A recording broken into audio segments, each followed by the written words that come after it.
오늘 이 말씀을 통해서 말씀을 읽을 때 기쁨이 회복됩니다 라는 제목으로 말씀을 나누길 원합니다. 건축하는 분들의 이야기를 듣습니다. 건물을 지을 때 뭐가 정해져 있죠? 언제까지 건물을 짓겠다라는 기한이 정해져 있죠. 그런데 그 기한을 지키기 어렵다고들 하시더라고요. 여러 가지 변수가 있는 거죠. 일하는 사람들 혼자 하는 게 아니잖아요. 목수도 필요하고 전기 기술자도 필요하고 또 페인트 칠하는 사람도 필요하고 또 여러 가지 보조하는 사람도 수많은 사람들이 동원되기에 그 사람들의 스케줄이 맞아야 됩니다. 그게 꼬이면요 점점 늦춰지는 거죠. 또 날씨가 중요합니다. 비가 오면 하기 힘들죠. 또 날이 너무 추우면 어렵습니다. 그래서 날씨가 좋을 때 진행해야 되는 거죠. 갑자기 재정 문제가 생길 수도 있습니다. 준비해 놓은 돈보다 더 많이 들어가든지 아니면 예상치 않은 그런 비용들이 발생한다든지 그러다가 갑자기 설계 변경을 하자 그러면 이제 이거는 또 답이 나오지 않는 거죠. 착착착 진행되면 좋은데 그렇게 되기가 쉽지 않은 겁니다. 우리가 오늘 읽은 말씀은 느헤미야 말씀입니다. 느헤미야서의 내용은 어떤 내용인가요? 왕들의 시대가 끝나죠. 솔로몬 때에서 나눠지고 북이스라엘, 남유다로 진행되다가 북쪽 망하고 남쪽 망하고 포로 시대가 됩니다. 포로 시대가 끝나고 이제 차례차례 귀환을 하는 내용 중에 느헤미야서가 있죠. 스룹바벨을 통해서 1차 귀환이 이루어지고 에스라를 통해서 2차 귀환이 이루어지고 이제 느헤미야를 통해서 3차 포로들이 귀환을 합니다. 느헤미야가 돌아와서 가장 먼저 한 것이 뭐죠? 성벽을 재건을 합니다. 에스라와 백성들이 와가지고 성전을 다시 쌓았다면 느헤미야는 성벽을 재건하는 거죠. 치안이 무너져 있었고 뭔가 아직 나라로서 다시 온전히 회복됐다고 말하기 힘든 상황을 회복시키는 거죠. 그런데 성벽을 쌓는 과정이 만만치 않은 거죠. 백성들은 어떤 삶을 계속했었나요? 포로 생활을 계속했어요. 뭐 공사 이런 거 한 거 없고 그냥 노예로 살았던 거죠. 그리고 주변에 있는 민족들이 위협합니다. 저 인간들이 다시 돌아와서 어떤 짓을 하려는 거지? 어떤 수작을 피우는 거지? 막 위협하고 협박하고 두렵게 만듭니다. 그래서 그들은요 어떻게 공사를 진행하냐면 말씀을 한번 볼까요? 느헤미야 4장 앞으로 좀 가보시면요 4장 15절부터 23절입니다. 이스라엘 백성들이 성벽 공사를 어떻게 진행하는지 우리 한번 15절부터 한번 23절까지 읽겠습니다. 시작. 우리의 대적이 우리가 그들의 의도를 눈치챘다 함을 들으니라. 하나님이 그들의 꾀를 패하셨으므로 우리가 다 성에 돌아와서 각각 일하였는데 그때로부터 내 수하의 사람들의 절반은 일하고 절반은 갑옷을 입고 창과 방패와 활을 가졌고 민장은 유다 온 족속의 뒤에 있었으며 성을 건축하는 자와 짐을 나르는 자는 다 각각 한 손으로 일을 하며 한 손에는 병기를 잡았는데 건축하는 자는 각각 허리에 칼을 차고 건축하며 나팔 부는 자는 내 곁에 섰었느니라. 내가 귀족들과 민장들과 남은 백성에게 이르기를 이 공사는 크고 넓음으로 우리가 성에서 떨어져 거리가 먼즉 너희는 어디서든지 나팔 소리를 듣거든 그리로 모여서 우리에게로 나아오라. 우리 하나님이 우리를 위하여 싸우시리라 하였느니라. 우리가 이같이 공사하는데 무리의 절반은 동틀 때부터 별이 나기까지 창을 잡았으며 그때 내가 또 백성에게 말하기를 사람마다 그 종자와 함께 예루살렘 안에서 잘지니 밤에는 우리를 위하여 파수하겠고 낮에는 일하리라 하고 나나 내 형제들이나 종자들이나 나를 따라 파수하는 사람들이나 우리가 다 우리의 옷을 벗지 아니하였으며 물을 기르러 갈 때에도 각각 병기를 잡았느니라. 아멘. 일하는 것도 서툰데 뭐 해야 돼요? 경계를 하면서 해야 되는 겁니다. 낮에 열심히 일했으면 밤에 쉬어야 되는데 밤에 근무를 서야 되는 거죠. 옷도 벗지 못하고 그들은 공사를 진행했던 것입니다. 너무나도 힘든 상황이었죠. 그렇게 해서 성벽을 재건했습니다. 그들이 성벽한 벽의 둘레가 37,000평 정도 된다고 합니다. 그 정도 성의 성벽을 회복한 거죠. 다 쌓은 건 아니고 무너진 곳곳을 회복한 겁니다. 그런데 느헤미야 6장 화면을 보시면 됩니다. 느헤미야 6장 15절 16절 같이 한번 읽겠습니다. 성벽 역사가 52일 만인 엘룰월 25일에 끝남에 우리의 모든 대적과 주위에 있는 이방 족속들이 이를 듣고 다 두려워하여 크게 낙담하였으니 그들이 우리 하나님께서 이 역사를 이루신 것을 알미니라. 아멘. 며칠 만에 끝나죠? 52일 만에 끝납니다. 재료가 준비되고 완벽한 기술자들이 세워지고 정확한 어떤 다 큰 그림이 나온 상태에서 시작이 돼도 늦춰지기 마련인 공사가요. 아무런 준비도 안 돼 있는 사람들, 그리고 여러 가지 위협 속에서 있는 그 상황 속에서 오히려 예상한 것보다 훨씬 더 짧은 시간 안에 일이 끝나는 것을 보게 되는 거죠. 백성들은 힘들었지만 집중한 겁니다. 온 마음을 다해서 한 백성들이 다 함께 힘을 합쳐서 이 성벽 재건 사역을 감당한 것이죠. 그때 사람이 할 수 있는 것보다 더 크고 놀라운 일을 그들은 경험하셨어요. 그들이 뭐라고 고백해요? 마지막에 그들이 우리 하나님께서 이 역사를 이루신 것을 알미니라. 뭐예요? 사람의 힘으로는 될 수 없는 일이라는 거죠. 우리 하나숲 동산교회가 어떤 교회가 되기를 원하십니까? 우리가 생각할 때 목사님이 이런 분이고 우리는 중직분들이 이런 분들이고 교회가 이런 상황이고 그러니까 우리는 이런 사역들을 할 수 있어 라고 하면서 혹시 우리가 틀을 정해놓고 있지는 않습니까? 하나님께서 우리에게 말씀해 주십니다. 우리가 한 해 반을 지났어요. 그리고 또 2020년 시작하는 과정 가운데 있습니다. 주님이 우리에게 무엇을 원하실까요? 그것을 위해서 우리는 먼저 철저하게 주님 앞에 엎드려 기도해야 됩니다. 할 수 있는 것들이 많겠지만, 하고 싶은 것들이 많겠지만, 주님이 원하시는 것은 무엇입니까? 우리는 기도해야 되는 거죠. 그런데 우리는 무엇을 또 가지고 있어야 돼요? 우리 능력은 요만큼, 우리 재정은 요만큼, 우리 환경도 요만큼, 나도 요만큼밖에 못해. 그러니까 우리는 요만큼밖에 안 돼라고 생각해서는 안 된다라는 거죠. 그것은 누구의 일이에요? 사람의 일입니다. 그것은 세상 사람들도 다 할 수 있는 거잖아요. 있는 만큼, 할 수 있는 만큼 하는 것은 세상 누구든지 할 수 있습니다. 그런데 우리는 누구의 뜻을 따라 살아가는 자들이에요? 하나님의 뜻을 따라 살아가는 자들입니다. 누가 일하시는 것을 기대하는 자들이에요? 하나님이 일하실 것을 기대하는 자들입니다. 누가 우리를 책임져 주시나요? 하나님이 책임져 주시는 거예요. 우리가 모르는 하나님의 크고 놀라운 능력이 우리를 붙드시고 이 온 우주 만물을 창조하시고 모든 것을 허락해 주시는 그 주님께서 우리를 위해서 준비하고 계시는 것을 바라보는 저와 여러분들이 되기를 간절히 소망합니다. 그때 이스라엘 백성들이 좋았겠다가 아니라 이 고백이 우리의 고백이 되기를 간절히 소망합니다. 여러 가지 내부적인 어려움이 있고 외부의 위협들이 있는 그 상황 속에서 주님 말씀대로 순종하여 우리가 걸어갔더니 놀라운 일을 하나님이 행하셨더라라고 고백하는 우리가 되기를 간절히 소망합니다. 그렇게 해냅니다. 이제 치안이 안정이 돼요. 성벽이 재건됐습니다. 그리고 7장에 가면요, 명단 파악을 해요. 포로에서 돌아온 사람들의 명단을 조사해요. 인구 조사를 하는 거죠.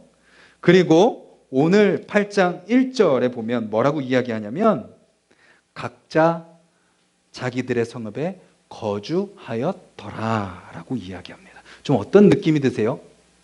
이제 좀 힘겨운 일들이 다 끝나고 각자 이제 집에 가서 두 발 뻗고 좀 쉬는 거예요. 좀 여유롭게 밥도 먹고 무기 찾던 것들 다 내려놓고 완성된 성벽을 바라보면서 이제 한숨 돌리는 모습인 거죠. 이제 이스라엘 백성들에게 부족한 건 없어 보여요. 평화의 시대가 시작된 것 같습니다. 그렇게 한 해를 마무리하는 거죠. 그리고 나서 오늘 말씀은 이렇게 시작을 합니다. 중간 부분에 이렇게 이야기해요. 일곱째 달에 이르러 라고 이야기합니다. 그리고 2절에 또 이렇게 표현합니다. 일곱째 달 초하루에. 성경을 보실 때요, 모든 내용들이 다 중요하지만 이런 시기를 나타내는 것들이 아주 우리에게 중요한 힌트를 줍니다. 그냥 그때였나 보다, 몇 월 며칠인가 보다 하고 넘어가 수 있는 그런 내용들도 있겠지만, 오늘 본문에서 이 일곱째 달이라는 표현은 우리에게 많은 것을 시사해 주죠. 레위기 23장 23절에서 25절에 보면 이런 말씀이 있습니다. 같이 한번 읽겠습니다. 여호와께서 모세에게 말씀하여 이르시되 이스라엘 자손에게 말하여 이르라. 일곱째 달 곧 그 달 첫날은 너희에게 쉬는 날이 될지니 이는 나팔을 불어 기념할 날이요 성회라. 어떤 노동도 하지 말고 여호와께 화제를 드릴지니라. 아멘. 이 날은 무슨 날이에요? 일곱째 달 그 달 첫째 날은 너희에게 쉬는 날이 될 것이다. 레위기가 어떤 성경이죠?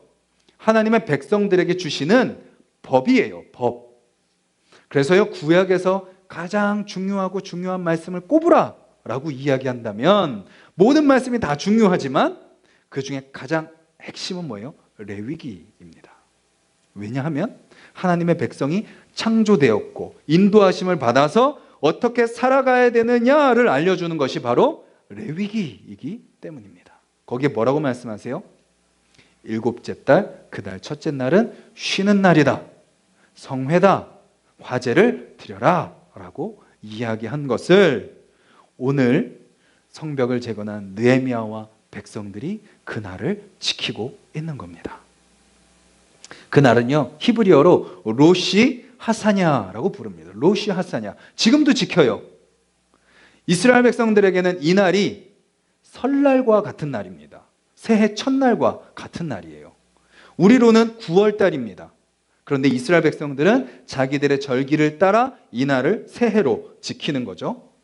한 해를 돌아보며 죄를 회개하고 이웃과 다시 화해하며 하나님의 창조를 기억하는 날로 그들은 이 날을 지켰습니다. 모든 외적인 준비를 마쳤고 새해를 맞이하는 중요한 시점에 그런 첫날 백성들이 모여 있는 것이죠.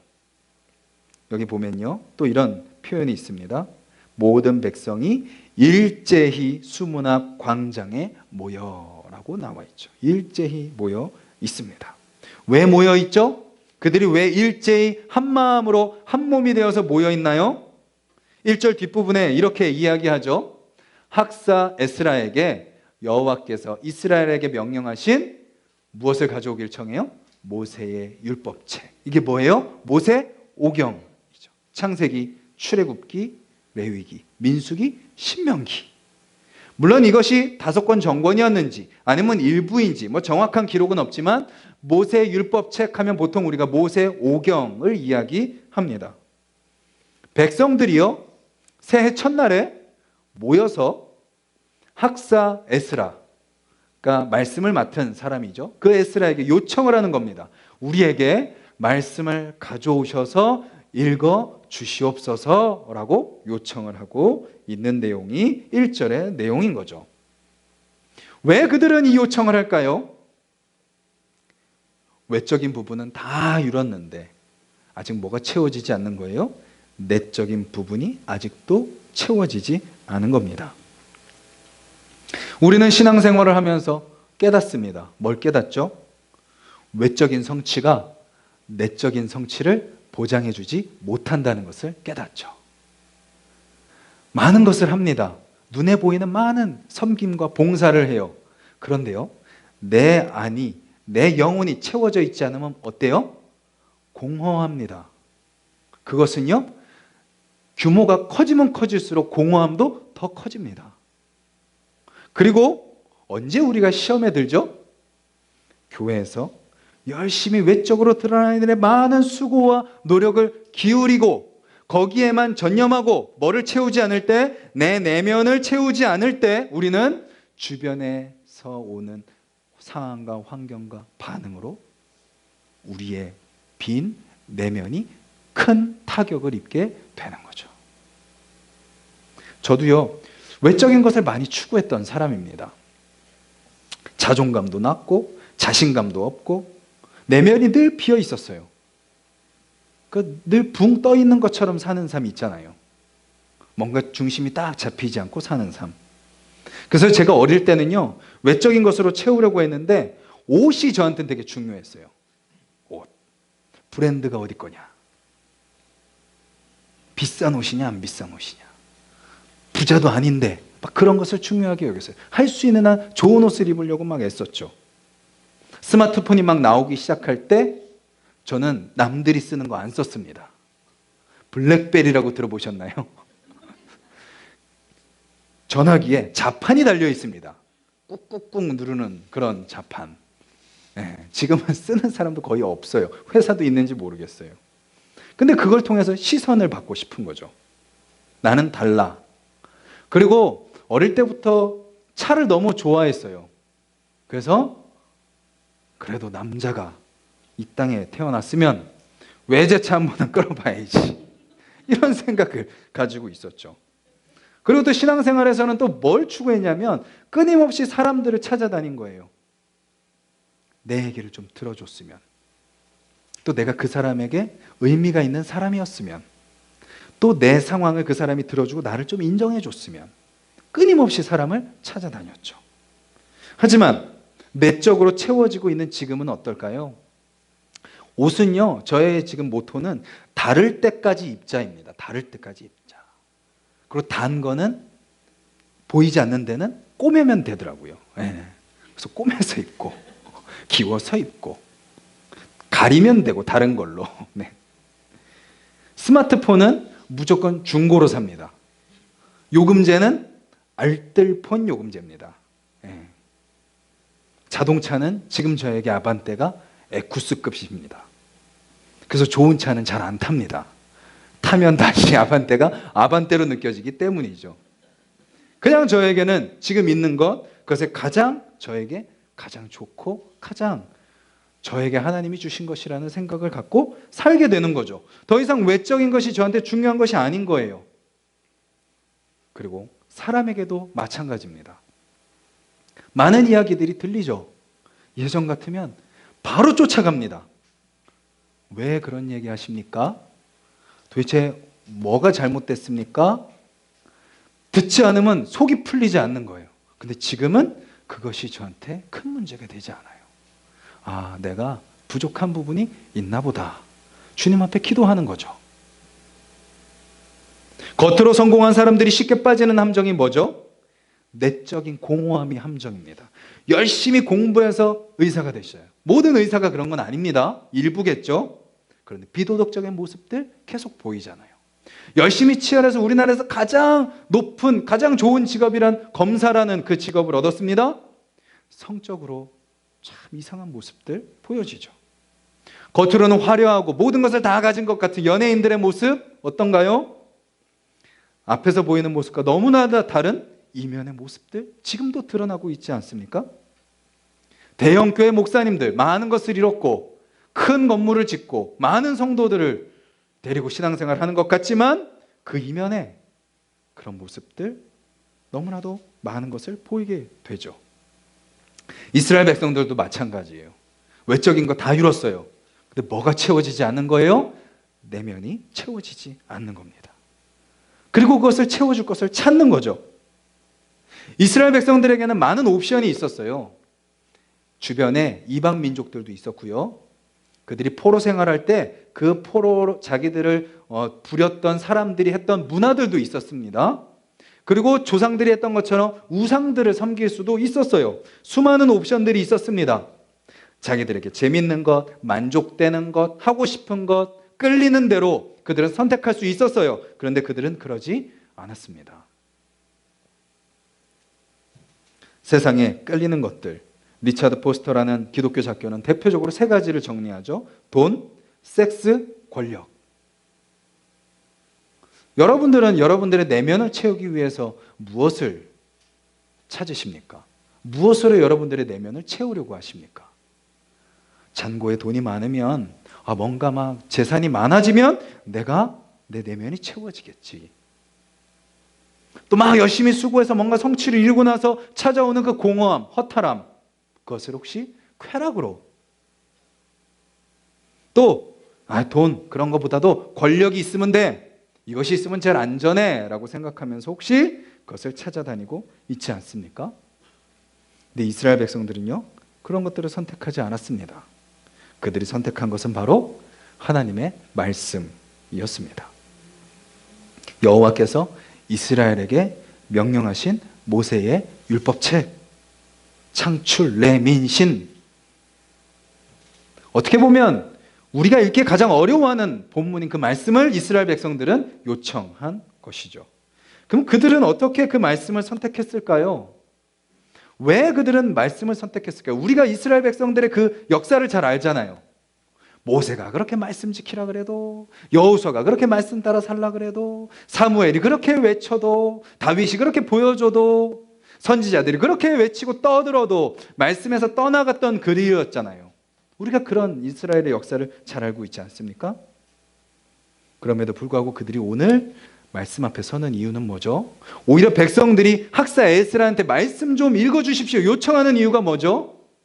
그것이 바로 하나님의 때에 임하는 하나님의 은혜라는 것입니다.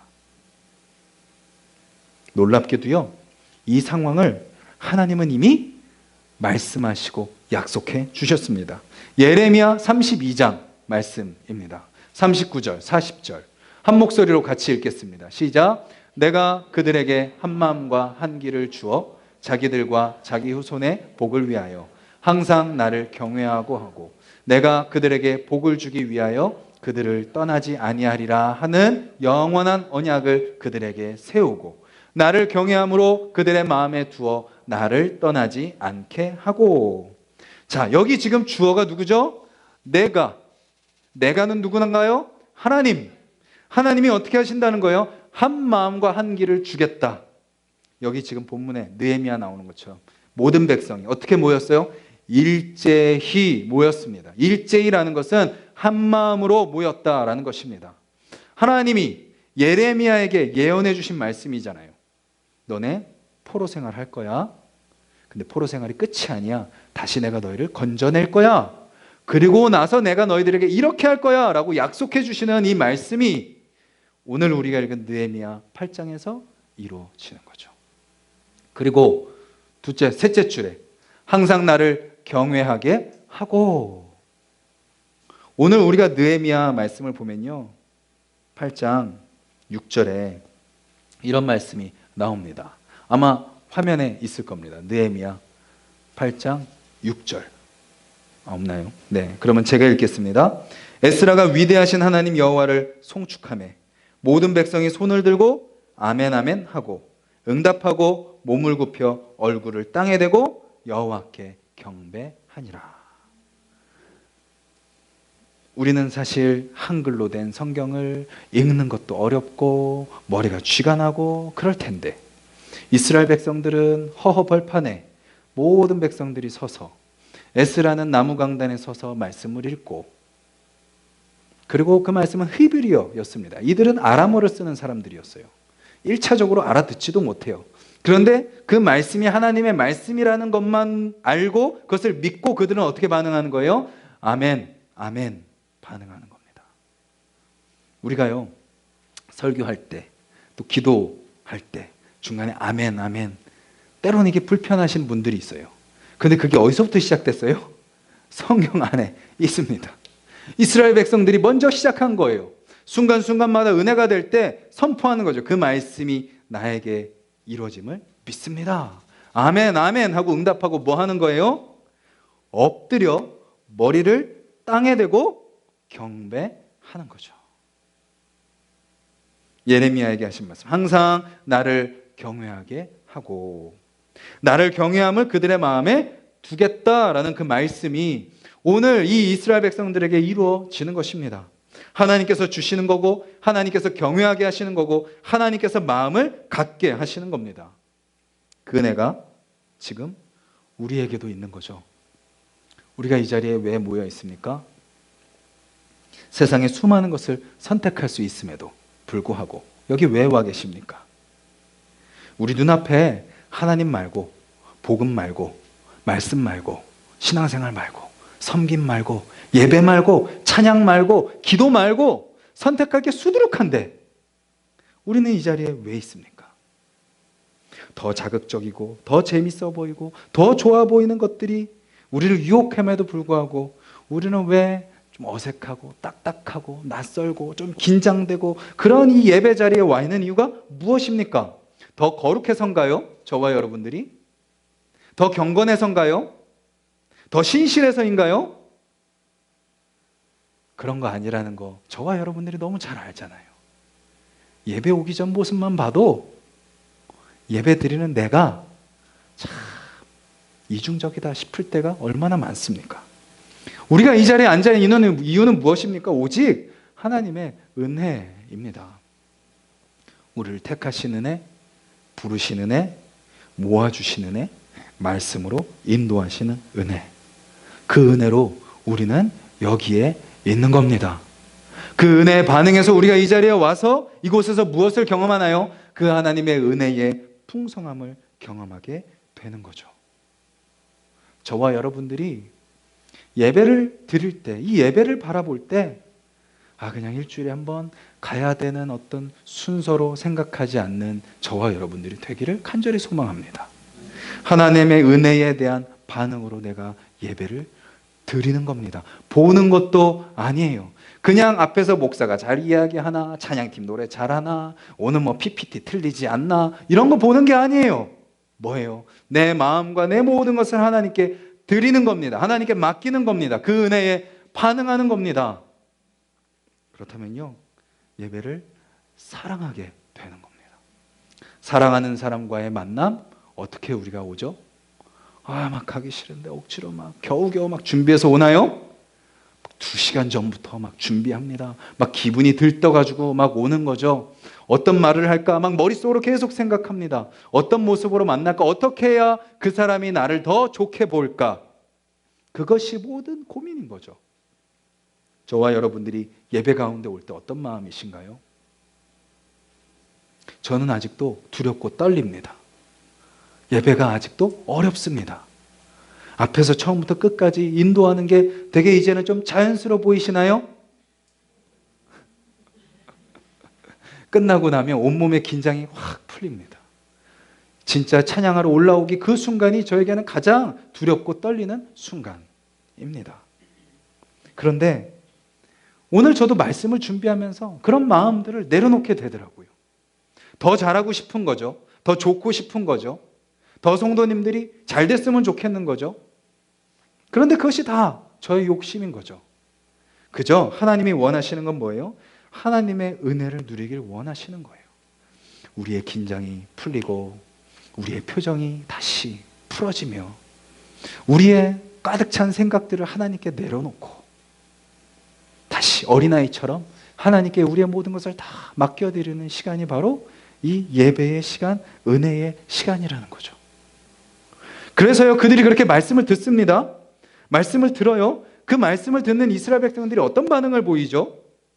9절에 이런 말씀이 나옵니다. 백성이 율법의 말씀을 듣고 다 우는지라. 왜 울까요? 여러분들 성경 읽으면서 우신 적 있으신가요? 예배 드리면서 우신 적 있으세요? 왜 우셨어요? 뭐가 느껴지는 거예요? 하나님의 마음이 느껴지는 거예요. 나를 향한 하나님의 사랑이 얼마나 크고 놀라운지 깨달아지는 거예요. 그리고 그렇게 나를 위해 신실하게 기다리시고 나를 그렇게 구원하시기 위한 그 십자가의 그 고통과 그 죽음과 그 피가 내 것이구나, 나를 위한 것이구나 라는 것을 깨달을 때 눈물이 나는 거죠. 그리고 또 언제 울어요? 그 사랑이 큰데 나는 그 사랑을 모르고 사는 내 모습이 안타까워서 우는 거죠. 이스라엘 백성들이 그랬습니다. 이 예배가요, 이 말씀 읽는 것이요, 여호수아 때부터 딱 끊겨요. 초막절이고 뭐고 딱 끊겨버립니다. 머리로만 아는 신앙인 거죠. 형식만 남아버린 신앙인 겁니다. 가슴이 움직이지 않고 마음이 움직이지 않고 하나님의 은혜에 반응하지 않고 형식과 껍데기만 남아버린 은혜 예배였습니다. 그런 예배 가운데 하나님의 은혜로 말씀이 들려질 때 하나님의 마음이 깨달아지고 그들에게 나타난 첫 번째 반응은 눈물이었던 거죠. 저와 여러분들이요, 이 예배 가운데 말씀을 읽을 때 찬양 가운데 기도 가운데 우리가 하나님의 사랑을 깊이 깨닫는 저와 여러분들이 되기를 간절히 소망합니다. 그리고 그 앞에 아직도 완악하고 아직도 깨지지 않고 아직도 내 것을 붙들고 살고 있는 우리의 연약함을 회개하며 우는 저와 여러분들이 되기를 간절히 소망합니다. 그런데 그런 그들에게요, 느헤미야와 에스라와 지도자들이 뭘 얘기하죠? 울지 마라고 이야기합니다. 울지 마. 이때는 우리가 말씀 앞에 서는 반응은 물론 눈물도 필요하지만 기쁘고 즐거워하는 것이 진짜 말씀 앞에 선 자들의 반응이야 라고 이야기하는 거죠. 하나님의 말씀 앞에 설 때 하나님 먼저 우리의 마음을 깨뜨리시는 거예요. 그 사랑으로 녹이시는 거예요. 회개하게 하시는 거예요. 울게 하시는 거예요. 그리고 나서 뭐 하게 하세요? 죄로부터 자유케 되고 다시 하나님을 기대하게 되고 다시 우리 안에 억눌렸던 것들이 다 풀어지면서 자유를 누리게 되면서 기뻐하고 즐거워하게 되는 겁니다. 그래서요, 이 은혜를 경험하는 자리에 엉덩이에 털날 사람들 너무나도 많습니다. 울다가 웃는 거죠. 하나님의 은혜를 경험하는 자리에 가면 하나님이 엉엉 울게 하시다가 다시 그것이 회복되고 기쁨으로 찬양하고 웃고 그 전보다 더 밝은 표정으로 살아가게 하시는 겁니다. 2020년 저희 주제 말씀 여호수아 1장 8절입니다. 화면을 보고 다시 한번 읽어보겠습니다. 시작. 이 율법책을 내 입에서 떠나지 말게 하며 주야로 그것을 묵상하여 그 안에 기록된 대로 다 지켜 행하라. 그리하면 내 길이 평탄하게 될 것이며 내가 형통하리라. 아멘. 형통, 주님이 원하시는 형통이 뭔가요? 이제 우리 하나씩 동산교회 성도님들은 그게 돈만이 아니라는 걸 아셨으면 좋겠어요. 그렇다고 돈이 아닌 건 아니에요. 물질만이 아닌 것을 아셨으면 좋겠어요. 내가 원하는 성공만이 아니라는 것을 아셨으면 좋겠어요. 그것보다 더 본질적인 건 뭔가요? 하나님으로 기뻐하는 것입니다. 하나님으로 만족하는 것입니다. 하나님의 은혜 가운데 거하는 것입니다. 그 가운데 있다면 우리의 현실이 어떠해도 우리는 초대교회 성도들처럼 일제시대의 믿음의 선배들처럼 북한 지하교회 성도들처럼 담대하게 믿음의 길, 그 길이 죽음이라 할지라도 하나님 말씀 붙들고 걸어가게 된다라는 것입니다. 그 시작이 무엇인가요? 말씀을 읽는 겁니다. 주일날 예배는요, 그것을 알려드리는 시간이에요. 그것을 시작하시자고 동기부여하는 시간입니다. 그냥 주일날 예배 한 번으로 나 말씀 읽었어? 말씀 들었어? 우리가 일주일에 한 번 뷔페 잔뜩 먹고 일주일 살 수 있나요? 똑같은 원리입니다. 영적인 원리도 예배 시간에 잘 준비된 찬양, 또 기도, 말씀, 또 섬김과 봉사, 그것을 통해서 영혼의 맛있는 음식들을 다양하게 먹는 거죠. 근데 그거 가지고 일주일을 결코 살 수 없어요. 언제 그것이 딱 사라지나요? 내일 아침 되면 우리는 육체가 다시 배고파지듯이 우리의 영혼은 다시 세상 가운데 물들어 버릴 수 없어요. 물들어 버릴 수밖에 없습니다. 어떻게 하시겠습니까? 그럼 그 다음 주일날 기다리죠 뭐. 목사님 또 좋은 말씀 또 들려주세요. 또 예배 기대합니다. 거기서 멈추지 않는 저와 여러분들이 되기를 바랍니다. 매일매일의 삶이 저는 주일 예배보다 더 풍성한 말씀의 삶을 살아가는 저와 여러분들이 되셨으면 좋겠어요. 삶 속에서 그 말씀을 읽을 때 매일매일 말씀 속에서 눈물이 경험되는 저와 여러분들이 되기를 바랍니다.